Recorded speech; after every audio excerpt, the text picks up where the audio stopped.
First at 5 plans to install high-tech cameras in 4 Lewiston elementary schools, along with new sensors and detectors in middle and high school bathrooms. Good evening. I'm Stephanie Grinley. And I'm Owen Kingsley. The bathroom sensors can detect not only how many people are in the room, but can even tell if they are smoking, vaping, yelling, and more. CBS 13's Brad Rogers is live in Lewiston. And Brad, how do families in Lewiston feel about all this new technology?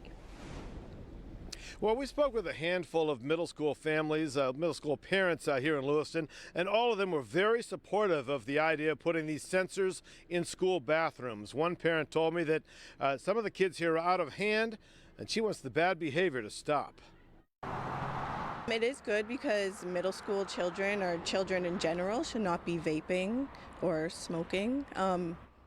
But if it doesn't affect privacy, I don't see what is wrong with it. Kids smoking in school bathrooms isn't a new problem, but with the advent of vaping, it's exploded. Now, new bathroom sensors in Lewiston middle and high schools will be able to detect not only smoking and vaping, but loud noises, the number of students in a bathroom, and how long they've been in there. We want kids at school. We want kids to be in school every day. We want them to go to their classes.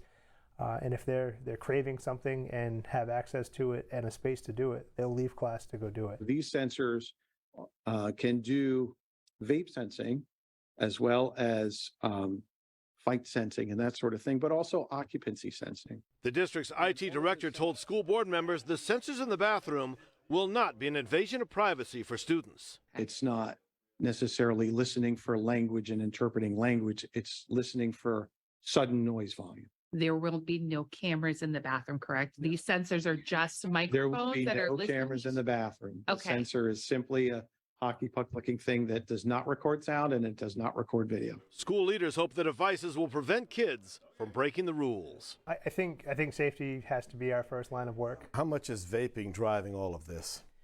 I think vaping's always, I shouldn't say always, it's been a big concern ever since the pandemic. I think that a lot of youth engaged in that from an experimental way and then got hooked. All in favor? Despite the $400,000 cost, the school committee voted unanimously in favor of the new bathroom sensors. Now, Lewiston schools are not alone in installing these sensors in bathrooms. Other school districts across the country are doing the exact same thing. New at 6, a look at how they're working in those schools. We're live in Lewiston. Brad Rogers, CBS 13 News. Back to you. Brad, thank you.